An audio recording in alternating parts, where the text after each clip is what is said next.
Jimmy Thái xin kính chào quý vị khán giả của đài VNTV SanDiego. Thưa quý vị, vào tháng 11 năm nay chúng ta sẽ có một cái buổi bầu cử rất là quan trọng. Đó là chúng ta chọn cái vị tổng thống mới trên nước Hoa Kỳ. Và khi chúng ta nhìn cái lá phiếu, chúng ta nhìn những cái ứng cử viên, ít ai trong chúng ta nghĩ tới những cái người mà sau hậu trường để tạo ra được cái lá phiếu này và làm những cái chuyện mà sau khi quý vị bỏ phiếu rồi ai sẽ là người kiểm phiếu, đếm phiếu. Thì hôm nay trong phòng thu phim của chúng tôi xin mời quý vị gặp gỡ một khuôn mặt rất là trẻ, rất là tài ba. Anh là Registrar of Voters của toàn địa hạt SanDiego. Và đặc biệt nữa là anh là một người Mỹ gốc Việt. Đó là anh Michael Vũ. Xin mời quý vị gặp anh Michael Vũ. Hello Michael. Kính chào quý vị. Hello Hi. Jimmy, how are you? Very good, very good. Now, first up, let's share with our audience what exactly is the Registrar of Voters. Well, the Registrar of Voters is the department, the government agency that is responsible for conducting all of the elections within this county. Okay. So that includes all the way from president all the way down to a water district election that we conduct. So anything in between is we conduct it. The cities can conduct their own elections, but they choose to go through our office for us to conduct their election. And what that entails is for a presidential election like this year, we'll recruit over 8,000 poll workers. We have to have 6,800 people that we bring on board just to work inside our office. We're a staff of 65, but we balloon tenfold beyond that.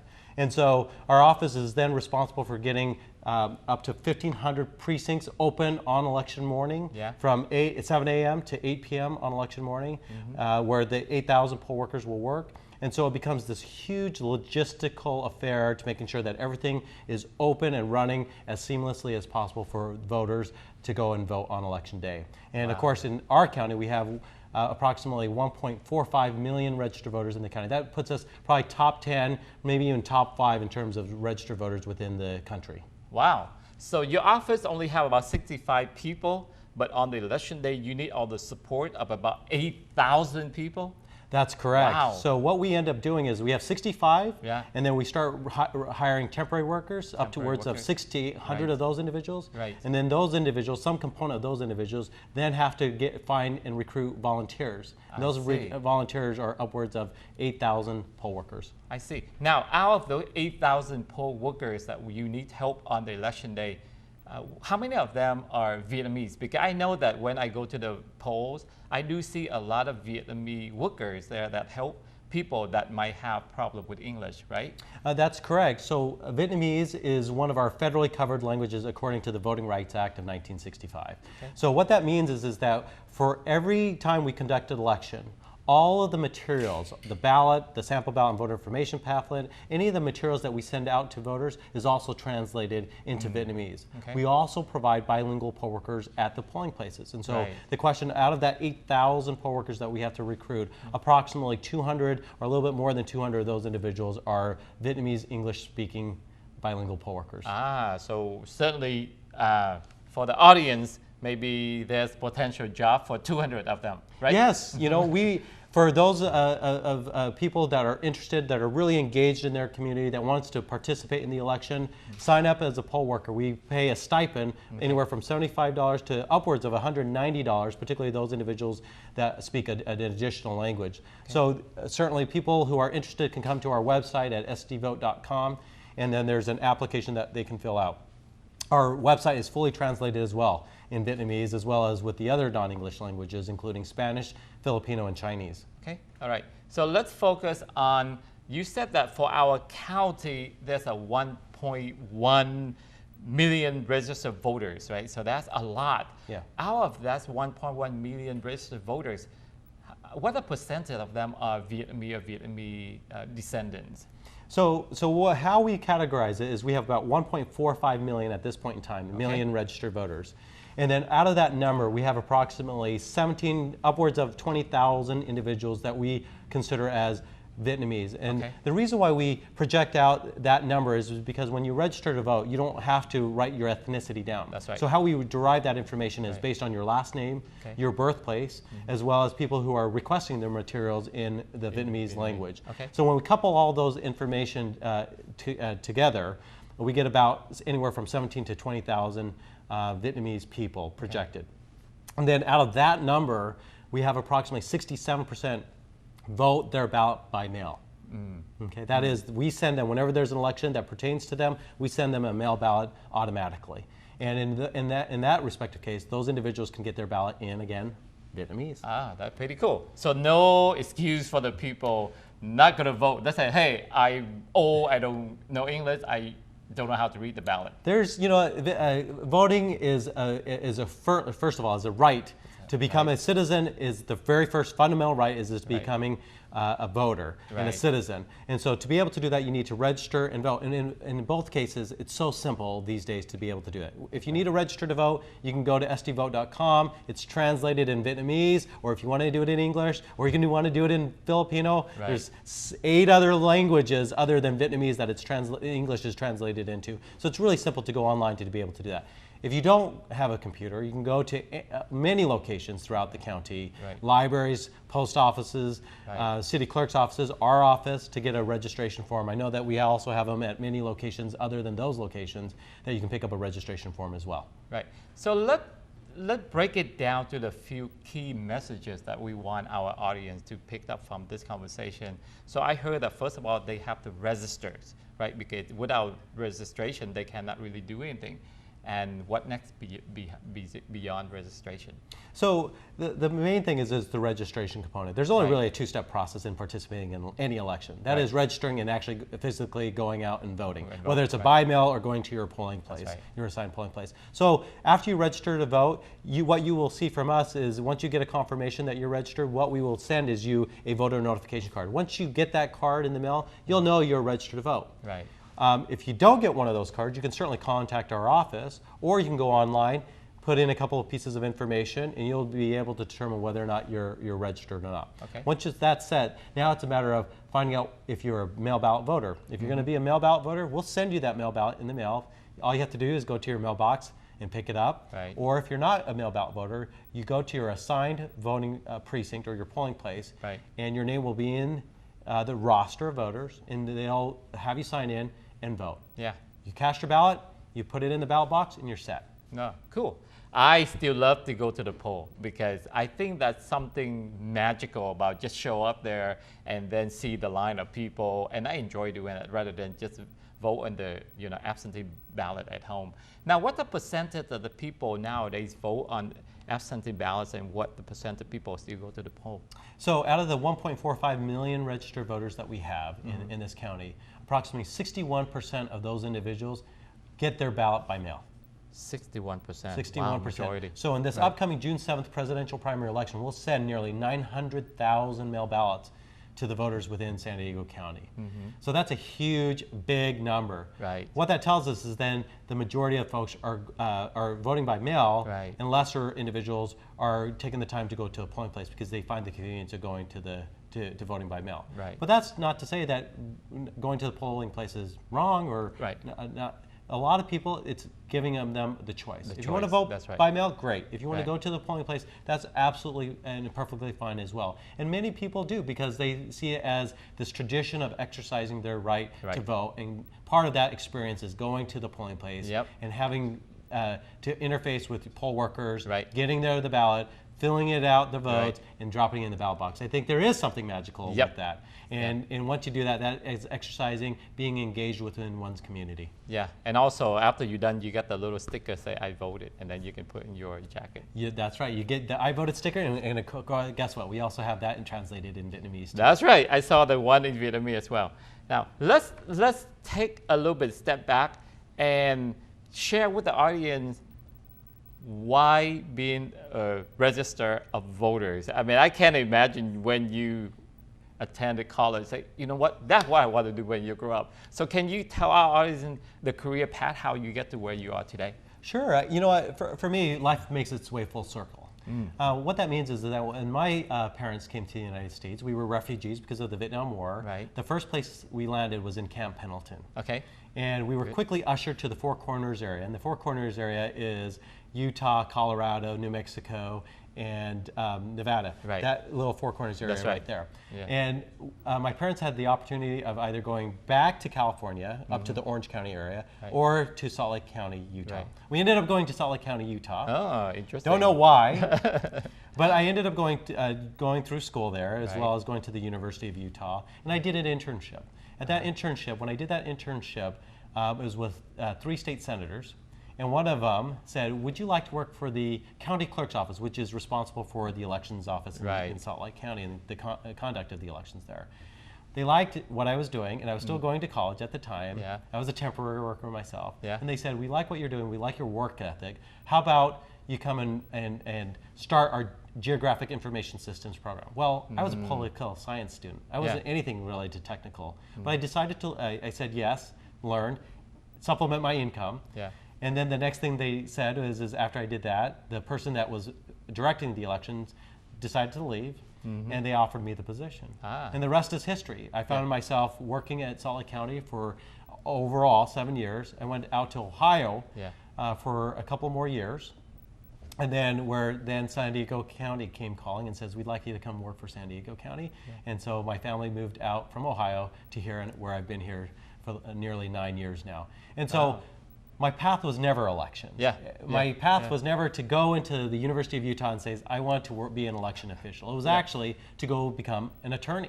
That was my path. But because of these other opportunities, I fell in love, and the bug bit me and said, you know what, you like elections, why not stay into it? And of course that opened other opportunities for me to come back to SanDiego County, where my parents first landed when they came to the United States. So the rest is history. Yeah, it's full circle. That's very interesting. That's fascinating. Now, if somebody listened to our conversation and say, yeah, you know what, I really want to take part, I'm inspired by Michael's stories, and I really want to become a voting official and stuff like that. What are some career advices do you have for these folks? You know, I think mainly the one thing is you don't have to be the smartest and most intelligent person out there. But if you apply yourself, if there's the work ethic behind that, demonstrating that, and part of this, in certain cases, some of us are not always engaged. If you don't ask, you don't participate, then you'll never know what that means to experience, and you won't. People won't see you participating, so won't recognize all your capabilities and the skill sets that you provide.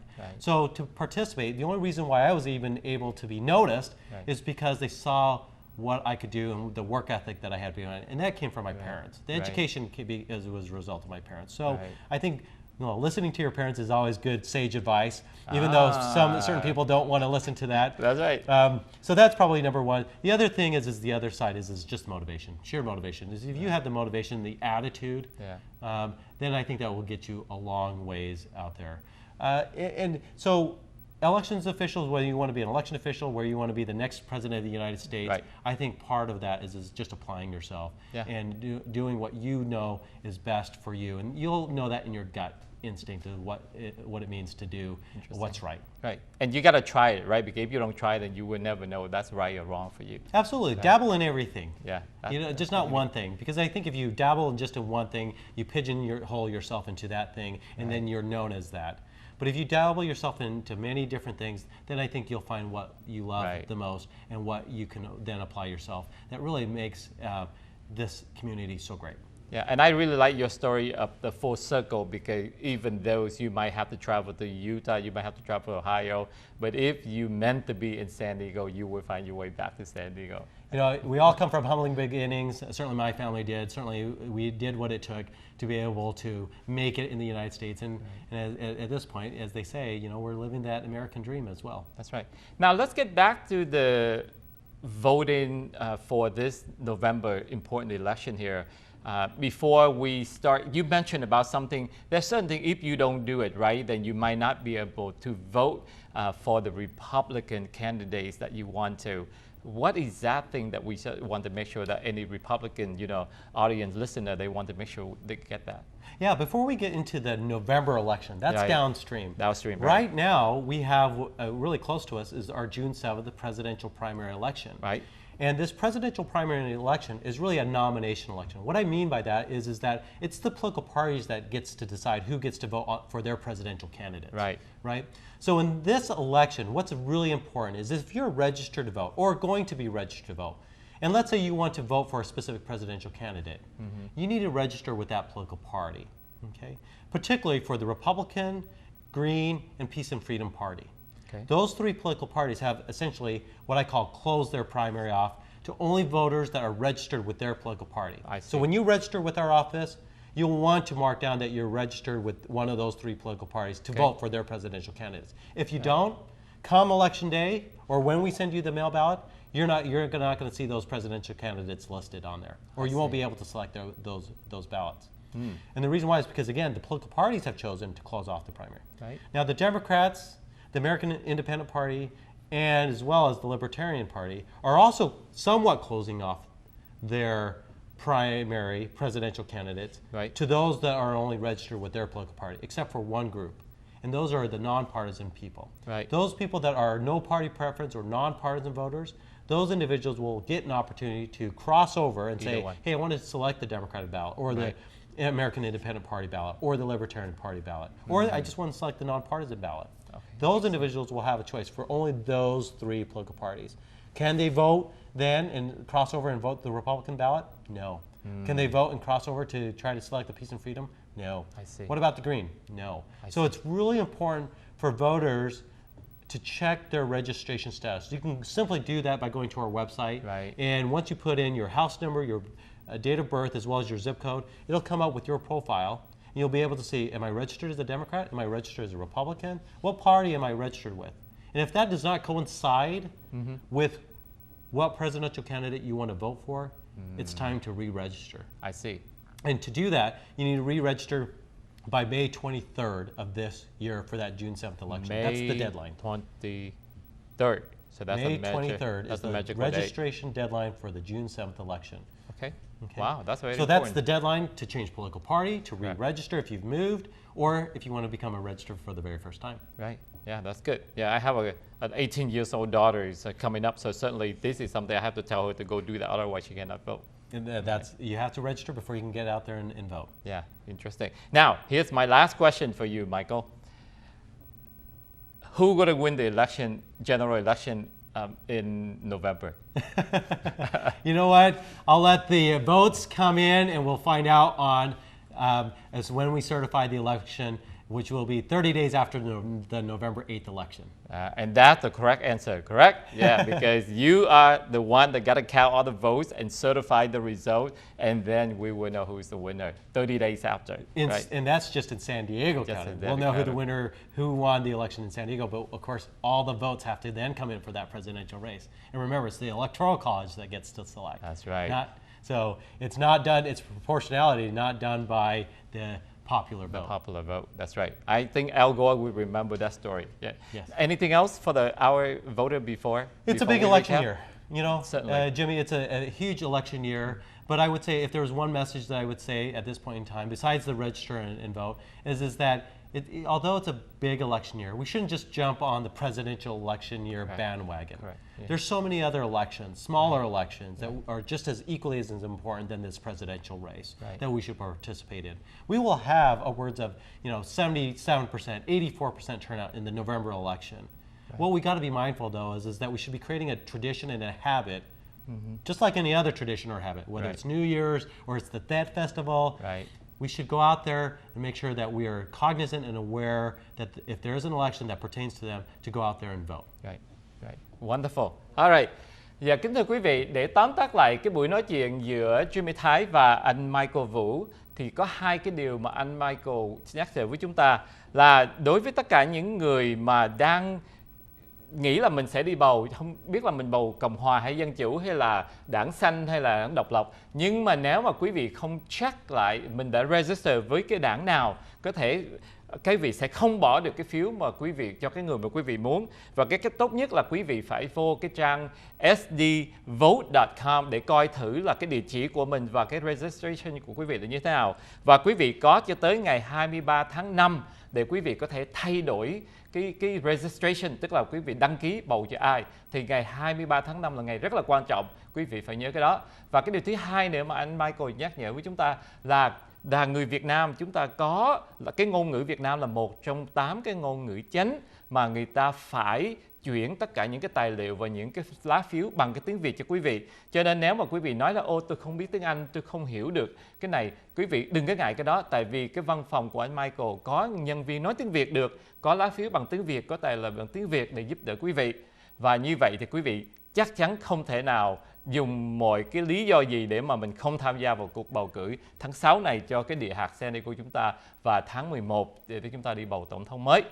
Và với cái thằng tóm tắt như vậy thì Jimmy Thái xin tạm dừng cái chương trình Straight Talk today và cảm ơn sự lắng nghe của quý vị. Xin hẹn gặp lại quý vị trong chương trình kỳ tới. Xin chào anh Michael. Xin chào.